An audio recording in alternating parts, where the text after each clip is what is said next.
Olá, gente, boa noite a todos.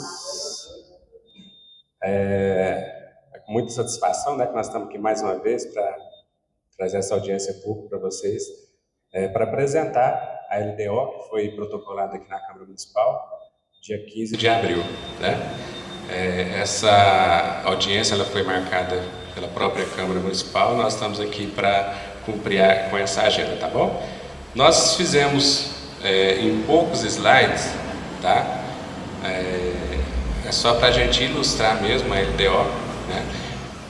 A LDO, ela é uma das peças do planejamento, né?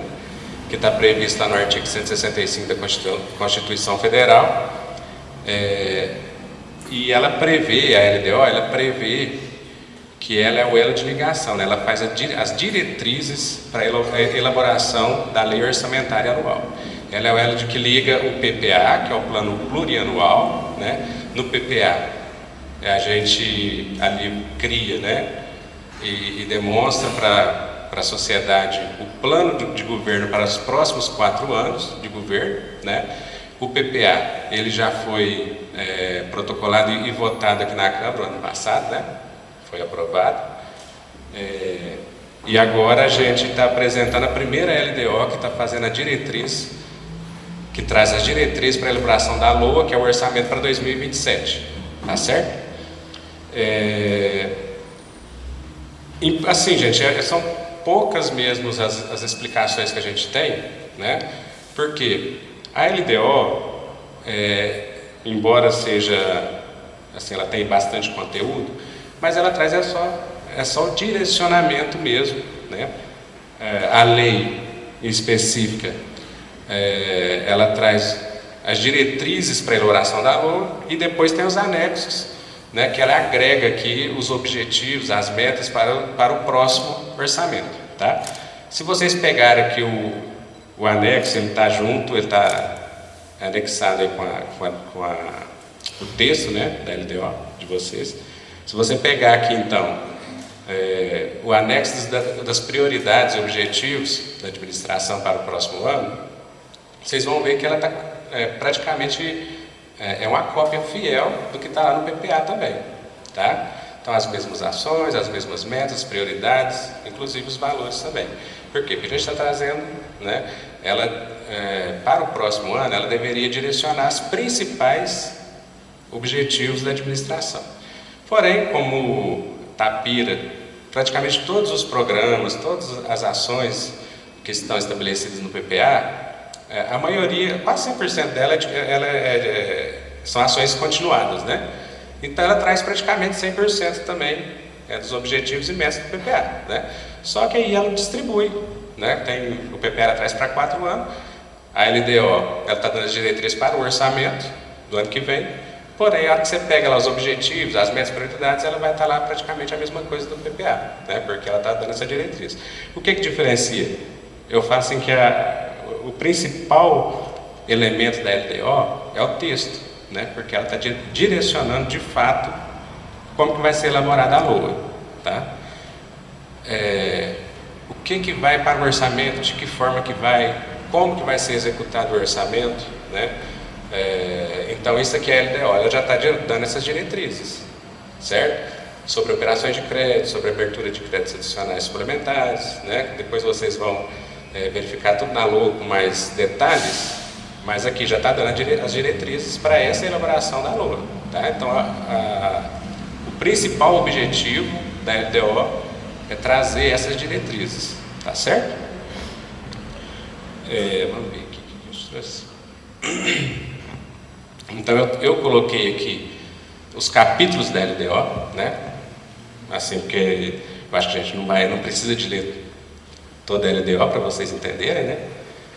Então esses são os capítulos que a LDO está classificada lá, as disposições preliminares, as metas fiscais, né? Prioridades da administração municipal, estrutura dos orçamentos, diretrizes para a elaboração do orçamento do município, disposições sobre a dívida pública municipal, inclusive isso daqui para Tapira a gente traz essa disposição, porém Tapira é uma exceção, né, que não tem dívida, né? Isso é muito bom, né? disposições sobre despesa com pessoal, disposições sobre alteração da legislação tributária, alterações orçamentárias, das emendas parlamentares e impositivos individuais, disposições transitórias e as disposições gerais. Aí, gente, se vocês verificarem, com certeza vocês já leram a LDO, a gente não traz no texto da LDO nenhum valor de orçamento, de receita, de despesa. No texto a gente não faz isso. Né? Por quê? Porque ela é justamente para dar as diretrizes. Esses valores, eles serão apresentados, né, detalhadamente na LOA, né, que é na Lei Orçamentária Anual, que a gente vai protocolar em agosto, tá certo? Porém, mas não tem valores? Tem, lá nos anexos tem, né? Então já tem nas diretrizes, mas lá nos anexos já tem o embasamento, né, para a criação da LOA. Alguma coisa pode ser alterada? A gente protocola a LDO em abril, né? Então, assim, no decorrer do ano que a gente vai ter conhecimento de vários fatores ainda que pode influenciar na estimativa da receita, né, para 2027, e isso pode, sim, às vezes, alterar. Porém, se isso acontecer, a gente também vai pedir para alterar os anexos da LDO e do PPA, tá? Porque sempre esses três têm que andar juntos, né? PPA, LDO e LOA tem que direcionar para uma direção só, tá certo? Aqui é só para a gente ilustrar, então, tá? Que o PPA é o alicerce, o planejamento para 4 anos, que a gente já tinha falado. A LDO é a Lei das Diretrizes Orçamentárias, que é a ponte, né? E a LOA é a Lei Orçamentária Anual. O que isso quer dizer, né? Eu não sei se eu estou sendo redundante, mas eu gostaria de frisar assim para ficar bem entendido, né? Que o PPA, então, ele vai construir os programas e as ações do governo para os próximos 4 anos. A LDO, ele dá diretriz de como que vai ser executado, vai ser elaborado e executado o orçamento do próximo ano. E a LOA, a LOA não pode trazer nenhum programa, nenhuma ação que não esteja contida no PPA. Ela não pode fazer isso. E a LDO, ela vai dar essas diretrizes, né, de que forma que isso vai ser construído. Tá? Então, mais ou menos é assim que funciona esses instrumentos de planejamento, tá bom? Sim? A própria paralisação da Mosaic por algum período aí, deve interferir em alguma coisa nesse planejamento? Então, isso é uma coisa até interessante, que você pegar lá no nosso anexo já de riscos fiscais, já está prevendo, inclusive, um risco, né, que a gente faz uma previsão de arrecadação da CEFEM, né, que é a principal contribuição da receita da Mosaic. Mas lá ela já está prevendo. Se você pegar o risco de anexo, o anexo de riscos fiscais da LDO, já está prevendo lá, inclusive, uma previsão de 5 milhões, né, de risco. Né? A gente não quer que isso aconteça, mas já tem essa previsão de risco. E também já prevê também o que se esse risco ele virar uma realidade, o que a gente vai fazer para contingenciar despesas. Lá também, no próprio anexo, já está dizendo. Uma das principais coisas, porque como a CEFEM ela é aplicada diretamente em investimento, então é um corte de investimento, né, de despesa de investimento. Aí não é despesa de investimento, é de investimento mesmo, né? Não existe despesa. Tá certo? Tá entendido?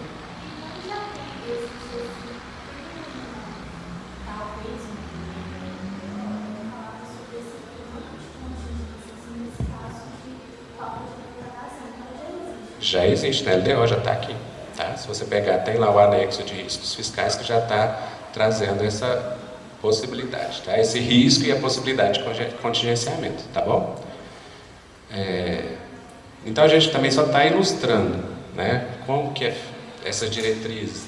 Então a LDO também ela traz sobre a previsão da receita e o que faria, é o que a gente acabou de explicar, né, gente? Então tem uma previsão de receita, mas tem os riscos, né? E se tiver risco, o que a gente vai fazer para contingenciar? Então a LDO também já dá essa diretriz, tá? A gente trouxe aqui só para ilustrar, se a arrecadação cai e ameaça as metas fiscais, a LDO prevê o acionamento imediato da limitação de empenho, por exemplo, também, garantindo que o município não gaste o que não possui. Então, se você pegar também, a LDO também prevê essa limitação de empenho, é imediato, tá bom? É uma das diretrizes.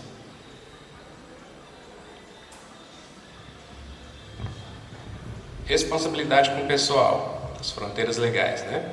O orçamento impõe rigor absoluto na folha de pagamento, protegendo a saúde financeira do município contra o inchaço da máquina pública. Se vocês prestarem atenção também, a LDO, ela pelo menos nas que eu elaboro, eu não trago lá, por exemplo, a gente tem que aplicar 25% em educação, 15% em saúde, 60, no máximo 60% com despejo pessoal. Por quê? Porque isso é constitucional, eu não preciso de trazer isso para a LDO, né? Aqui é as diretrizes mesmo para a elaboração da LOA. A LDO, o que ela faz? Quando fala de responsabilidade com o pessoal? Ela vai dizer para você assim, ó, se correr o risco, né, da gente chegar perto do limite, o que a gente vai fazer? Aí a LDO vai falar as regras, né? Contingenciamento da despesa de pessoal, o que a gente vai fazer nesse caso? Mas ela não está falando assim, ó, o máximo de gasto com pessoal é 60% da receita corrente líquida. Por quê? Porque isso já é disposto na Constituição, a gente não precisa de ficar repetindo isso na LDO, tá? Então é as regras e as diretrizes. Eu estou passando assim, gente, é porque eu queria assim, que vocês entendessem, né, o que é o papel da LDO, tá? Se ficar alguma dúvida, vocês podem ir perguntando, tá bom?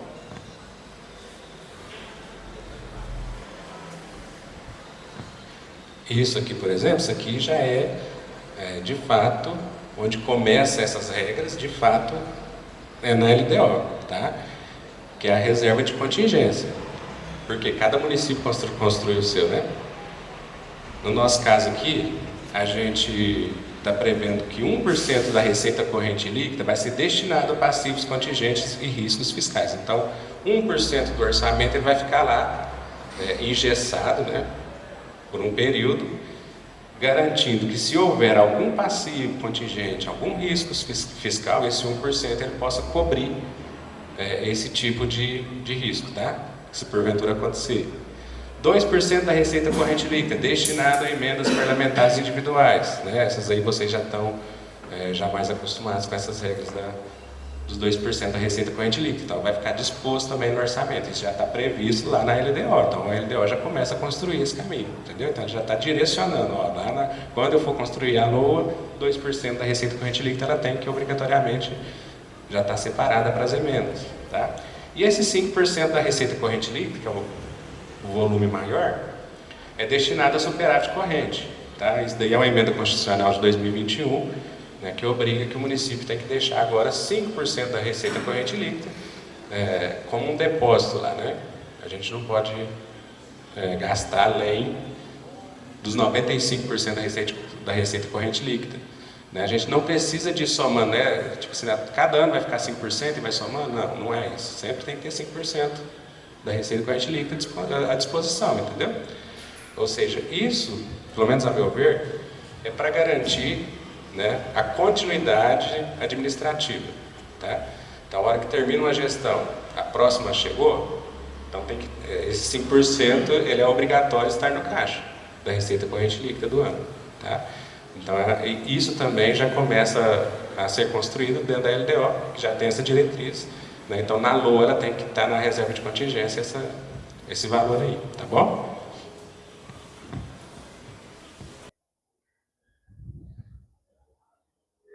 Isso também, cada município constrói o seu, né? Aqui a gente está seguindo toda a lei orçamentária anual que autorizada aqui no município, a gente já pegou o histórico. Antes de 2025, eu comecei em 2025, sempre era autorizado os 30%, né, para abertura de créditos suplementares fundamentados em anulação de dotações. Porém, quando a gente falava de superávit financeiro, de excesso de arrecadação, as leis anteriores elas não traziam limites, tá? Ou seja, era o superávit que era apurado no balanço total e todo o excesso de arrecadação total também que o município arrecadasse. Porém, o Tribunal de Contas, acertadamente, tá? Porque a Constituição também prevê que a gente não pode ter abertura de crédito sem limite, né? Lá tem essa determinação. E o Tribunal de Contas ele soltou uma nota para que os municípios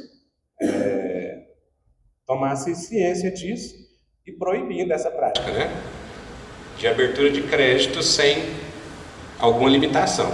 Então, o que a gente fez? A gente colocou um limite para excesso de arrecadação e superávit, ou seja, então a Câmara, ao aprovar, né, se aprovar esse valor, ok. E já aconteceu esse ano, por exemplo, né? Lá em agosto do ano passado, a gente não tinha ainda uma previsão de quanto que ia passar de superávit para o ano de 2026, né? Por quê? Porque isso depende da administração, se ela vai aplicar os recursos naquele ano ou não, né? Depende da arrecadação, né? Então nós tivemos no ano passado, em 2025, uma expectativa de aplicação de recursos, que acabou não acontecendo, né? E também teve um excesso de arrecadação muito maior do que aquilo que a gente esperava, né? O município de Itapira arrecadou, nós tínhamos um orçamento previsto de 92 milhões, acabou que no final a gente arrecadou 115 milhões líquidos, né? Então foi sim um volume muito maior do que a gente estava esperando. E a gente tinha previsto na LOA 15 milhões de superávit. Com isso, o superávit ficou acima de 34 milhões. O que a gente ia fazer com 19 milhões se a Câmara agora não autorizar o prefeito, a administração a executar isso? Vai ficar lá parado no caixa? Não pode, né? O dinheiro tem que ser colocado à disposição da comunidade, da cidade, né? Então, por isso a gente trouxe um outro projeto de lei para vocês autorizarem a utilizar o superávit de 34 milhões. Foi isso que aconteceu, né? Então, como se diz, então não tem nenhuma despesa lá que não está sendo autorizada a abertura desses créditos pela Câmara Municipal, tá? Antes não tinha limite, né? Agora a gente está colocando essa limitação. Isso começa lá na LDO, tá vendo? É por isso que às vezes a gente manda depois para adequar, né? Igual aconteceu esse ano. É isso que eu já estou querendo demonstrar. Porque foi em abril que a gente tem essa previsão. De abril até dezembro muita coisa vai acontecer, né? É igual eu faço. Então depende da execução da administração, o que ela vai de fato executar ou não. Depende da arrecadação, né? O que vai ser arrecadado ou não. Para depois a gente ajustar. Se ficar próximo disso, a gente não mexe. Tá? Mas se ficar uma coisa muito distante, que é o que aconteceu esse ano, aí a gente precisa de nova autorização da Câmara, ou seja, não vai acontecer uma abertura de crédito mais sem que a Câmara não saiba disso, né? Isso garante, então esse dispositivo garante isso também, tá bom? Assim, eu não ia trazer, gente, nem nada dos anexos, porque eu acho que, igual eu falei para vocês, o conceito maior da LDO está contida no texto, né, nos anexos, né? Porém, houve um questionamento sobre a aplicação de recursos da saúde, tá? Até por isso que eu peguei esse ponto da saúde, porque eu acho que às vezes alguém fez confusão com o valor que está sendo disponibilizado, tá? Lá nos anexos, é igual eu falei, a LOA, porque isso de fato vai ser fixado lá na LOA, tá? Que é a LOA que estima a receita e fixa a despesa, a LDO não faz isso, ela dá diretriz. Porém, já está previsto na LDO, que está lá nos programas do PPA, que a LDO está trazendo nos seus anexos, já está previsto lá no programa 106, a saúde plena, na ação 1525, tá? Ampliação e qualificação do atendimento na rede municipal, foco em assistência integral e humanização, plano contínuo de investimentos em infraestrutura e equipamentos. O rigor fiscal demonstrado até aqui serve a um único propósito, garantir recursos reais para transformar a vida da população. E eu trouxe esses valores. Isso é o que está lá no PPA para investimentos na área da saúde, tá, gente? É só investimento isso daqui. Então é uma ação de investimento. Então eu trouxe específicos daqui. Em 2026, e é exatamente o que está no PPA, é exatamente o que está na LOA também, tá? R$ 2.264.499,38 de investimento, ação de investimento para 2026, é o que a gente está executando esse ano. Para 2027, o previsto lá, ó, R$ 2.377.714,90. Aí eu não sei, assim, houve alguma interpretação de que a gente tinha diminuído esse valor, então é por isso que eu trouxe, só para demonstrar mesmo que isso não está acontecendo, tá? É o que está lá no PPA, que vocês aprovaram, e se vocês observarem, então está tendo uma crescente aí E nesses 4 anos, de 2026 a 2029, quase 10 milhões projetados para garantir que a infraestrutura de saúde não pare, tá bom?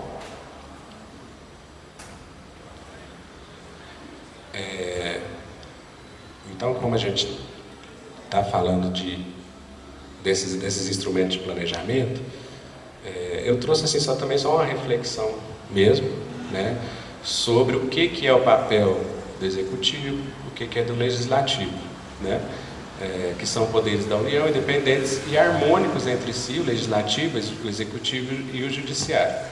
A harmonia entre a Prefeitura e a Câmara Municipal nasce do respeito irrestrito aos limites e competências que a Constituição delega a cada um. E a segurança jurídica, né? Eu trouxe isso também, gente, para ficar claro, tá? Não é por acaso, a gente trouxe para ficar claro quais são as competências. Acho que é importante que a gente entenda isso, né? As competências exclusivas do Executivo, que são criação de fundos municipais, estruturação da administração pública, né? Organização da administração, iniciativa de leis orçamentárias, PPA e LOA, isso são competências exclusivas do Executivo. E o Legislativo, emendar o projeto de LDO é legítimo desde que não invada a discricionariedade administrativa do Executivo. A gente está trazendo isso daqui, gente, é só para ilustrar mesmo, tá? Que a questão da organização administrativa, né, orçamentária, essas matérias, é de competência do Executivo. E por que a gente está trazendo isso? É para, assim, a ideia é a gente já evitar, talvez, né, que a gente, às vezes, você manda o projeto de lei aqui para a Câmara, aí dependendo das emendas, chega lá, a gente às vezes tem que vetar, votar, ajustar de novo, entendeu? Então, assim, é só para clarear essa questão mesmo, tá? Não é, então, assim, pode ser emendado? Pode, né, desde que não invada essas competências do Executivo, tá? E, aliás, é legítimo, né? A gente sabe que vocês, os vereadores, estão voltados, com os olhos voltados, né, para o interesse público, a gente sabe disso, né? Vocês estão junto com a população, fazendo essa ponte aí. Mas a gente está trazendo essa reflexão, só, no caso aqui eu trouxe, foi para exemplificar e esperando que talvez tivesse algum debate a respeito dessa separação de poderes, né, que se for de interesse de vocês, eu não sei. Se alguém, às vezes, quer questionar, perguntar alguma coisa a respeito dessa separação, então a ideia que eu trouxe foi essa, tá? Às vezes vocês têm alguma pergunta, alguma coisa para clarear, né, nesse sentido, tá bom? Gente, e no mais, o que eu tenho para explicar da LDO, né, a mensagem que eu quis passar é sobre a ação mesmo da LDO, né, o objetivo da LDO. Eu não sei se eu consegui passar para vocês essa mensagem.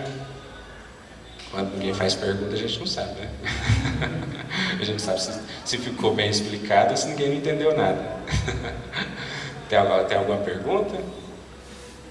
Assim, a minha dúvida já tinha tirado com você lá, né? Uhum. Quando a gente sentou na comissão, a gente discutindo, já tinha comentado para lá. O questionamento da Ana Paula, né? Olha, tem essas coisas que só pode ser feito pelo Executivo. Não tem como o Legislativo entrar nesse tema. A gente sentou, ela teve lá também, ela viu que bom. Era... Não, que perfeito. Eu acho assim. Ah, tá, que bom. É porque assim, a gente traz isso justamente para ter esse diálogo mesmo, né? Para que a gente entenda, porque tu vai chegar lá. E aí não é questão de querer ou não, né? Aí você tem que vetar, por quê? Porque é inconstitucional, você tem que vetar, tem que devolver para a Câmara, né? Tem que reajustar, né? E esse diálogo é interessante porque, igual eu falei, como vocês, os olhos de vocês, né, tá lá junto com a população, né, entendendo o interesse público, eu acho que o diálogo levaria a isso, né? Por que não fazer indicações ao Executivo, né? Sentar com o Executivo, demonstrar para eles a necessidade que vocês estão enxergando e de repente isso vira lei mesmo, de fato, né? Mas no caso é só o caminho que mudaria, né? Tá? Mas assim, a intenção é trazer essa visão, né? E ter esse diálogo com vocês. Certo, gente? Tem mais alguma dúvida?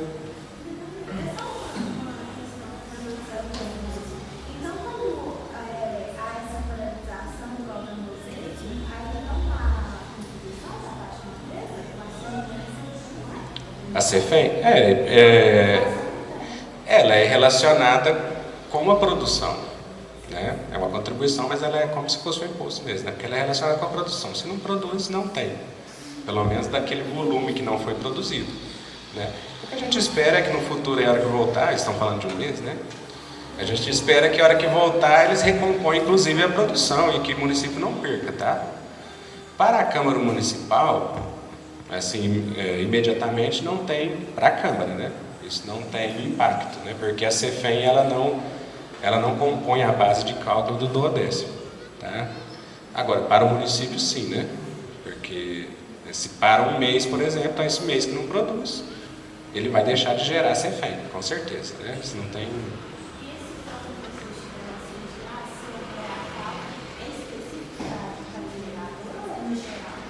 Não, a gente fez aqui no nosso anexo de riscos fiscais, um dos riscos de fato era a CEFEM, né? E o segundo é a ITR. Então está lá para essas duas possibilidades, tá?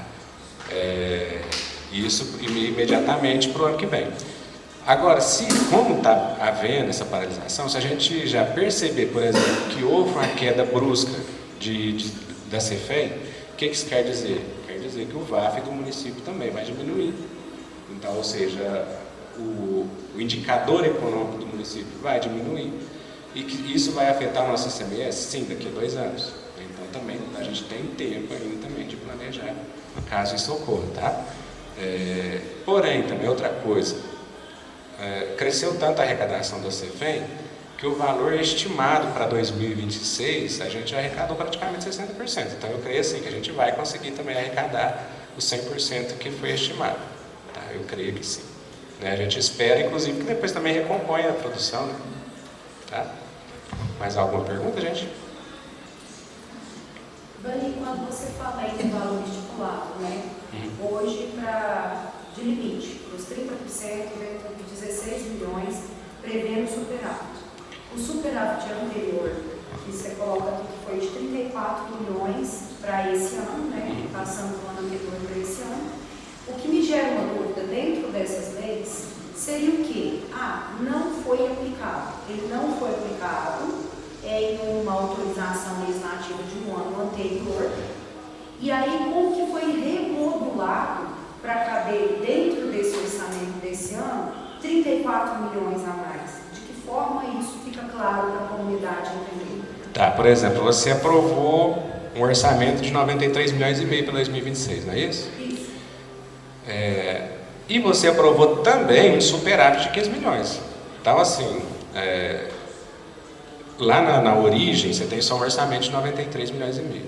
Quando acontece o superávit, porque depende de acontecer ou não, ele é adicionado a esses 93 milhões e meio, tá? Então, tipo assim, já teria, se passasse 15 milhões, então você teria 93 milhões e meio, mais 15 milhões de superávit, que é recursos de exercícios anteriores, tá? Sim, mas aí ele vai cair em cada rubrica separada, como que vai ser? Não, ele vem de forma percentual, por exemplo, eu tinha destinado tanto para a saúde e tal, essa divisão do superávit, ela é direcionada para cada base orçamentária ou não? Não, ele não é direcionado. Ele é redistribuído? Não, ele não é redistribuído, assim, ele é vamos dizer assim, ele é um saldo orçamentário. Porque o que acontece? A aplicação dos índices. Quando eu arrecadei isso, que foi em 2025, por exemplo, eu sou obrigado a aplicar 25% da educação, 15% na saúde, independente do que sobrou de superávit. Então, ou seja, a aplicação já foi realizada, tá? Então, do que arrecadou, a gente já aplicou o índice. Agora, mas sobrou, né? Sobrou lá 30 e tantos milhões, né? Embora também isso a gente tem que verificar as fontes de recurso. A maior parte desses recursos, por exemplo, é de CEFEM. Então, ela já você não tem como aplicar isso em educação e saúde, por exemplo, ela é investimento mesmo. Né? Você vai ver, tem uma grande parte lá que é de recursos vinculados, por exemplo, a gente recebe de convênio, né, de emendas parlamentares de deputados federais, estaduais, também. Então, todos recursos vinculados, a maioria é vinculado. Tá? Tem uma fatia que é de recurso ordinário? Tem. Quando a gente gasta isso agora em 26, por exemplo, ele compõe o gasto. Ele compõe o gasto. Porém, o índice já foi aplicado lá em 25, os índices, né? Não sei se era isso a sua dúvida. Né? Que a aplicação, a redistribuição, por exemplo, não seria essa a dúvida? A redistribuição, o que a gente está distribuindo em saúde, educação? Né? Então, ou seja, os índices eles já foram aplicados na origem de quando a gente arrecadou. Tá? Agora, para esse ano, o que é de recurso ordinário, ele compõe as despesas, normalmente. Então, se a gente arrecada 100 milhões, por exemplo, de recursos ordinários, obrigatoriamente 25%, 25 milhões tem que ir para saúde, 25 e 15 milhões, não, ao contrário, 25 milhões teria que ir para educação, 15 milhões para saúde. Pode ser que a gente utilizou recurso de superávit na aplicação dos 25 milhões? Pode. Tá? Por quê? Porque os índices a gente já compôs. Né? Então agora já está contando o índice para arrecadação desse ano. Tá? Então assim, não tem nova distribuição. A forma que a gente coloca isso, esse saldo orçamentário, é conforme a necessidade mesmo das dotações orçamentárias, das fichas, né? Vamos dizer, nós prevemos aqui, por exemplo, 1 milhão para gastar com o médico, mas aconteceu alguma coisa, contratou, ou acontece muito também, está com dinheiro no caixa, não, vamos contratar mais especialidade, aí tem que pegar desse dinheiro e colocar lá na ficha, entendeu? Uma redistribuição. Sim. É conforme a necessidade de aplicação. Inclusive, Por exemplo, se eu tenho uma redistribuição e eu tenho uma arrecadação um pouco maior, eu vou, com certeza, estabelecer um serviço de saúde com mais qualidade. Isso. E aí a gente pega esse crédito que vocês autorizou e coloca nessas fichas. Tá? A mesma coisa acontece também para o excesso de arrecadação. Aí no caso, aí é essa redistribuição em si, que é a pergunta que eu faço, que já fica depois da aprovação pela Câmara, à mercê do domínio somente do Executivo. Isso. Que aí a gente vai verificar a necessidade de aplicar o Exatamente. Tá? Em alguns casos, às vezes a gente até traz, né? Quando há uma grande necessidade, houve alguma mudança, né, significativa no município, né, precisa de aplicar algum recurso ali, né? Porque, na verdade, eu até faço uma consideração que é muito bem-vinda, principalmente para os meninos que estão agora querendo entender um pouco mais disso. 15% é um mínimo obrigatório. 25% é um mínimo obrigatório. Na saúde, o mínimo obrigatório na educação. A grande maioria dos municípios, eu acredito que seja o caso de Tapira também, trabalha muito acima do percentual de 15% na saúde. Tapira, eu falo assim que Tapira é um caso muito específico, né? Porque a arrecadação é muito alta, né? Então fica até difícil de você aplicar muito acima, mas aplica acima. Se eu não me engano, o Pato fechou com 18, alguma coisa por cento, mas em cima da arrecadação que teve, né? Então assim, é muito recurso mesmo aplicado em saúde, muito recurso aplicado em educação mesmo, de fato. Tá? Além disso, é o que eu estava até comentando, né? A gente trabalha com os problemas que eu falo que são problemas bons, né? Nesse momento, lógico que isso aí a gente mede durante o exercício, mas nesse momento, por exemplo, a gente tem aplicado em saúde 12% dos recursos recebidos da arrecadação, né? E acabamos de receber, se eu não me engano, 1 milhão e alguma coisa de emenda. Então, assim, eu já falei para o Gilberto, Gilberto, nós estamos com um problema, hein? Mas é um problema bom, né? Mas estamos com um problema, porque nós estamos conseguindo aplicar, às vezes, os 15% e ainda chega mais recurso. E tem que aplicar, né? Porque tem que ser colocado à disposição da população. Vai ter a sua utilização. Isso, das emendas elas já vêm praticamente assim, já vêm direcionadas, vamos dizer que é direcionada. Você não vai ver, porque essas emendas elas não são vinculadas, né? Elas são direcionadas, né? Então isso já é direcionado para alguma coisa, né? Mas acaba que, tipo assim, como você direcionou para determinada coisa, pronto, a administração já não vai gastar mais recurso do caixa para aquilo. Não, né? vai dar conta, se não esforçar, vai ter Então, é um problema bom, né? É um problema bom, né? Tá certo, gente? Ó, e tá na hora de vocês agora, né? Mas se tiver mais alguma pergunta... Tá tranquilo? Gente, então muito obrigado, boa noite a todos.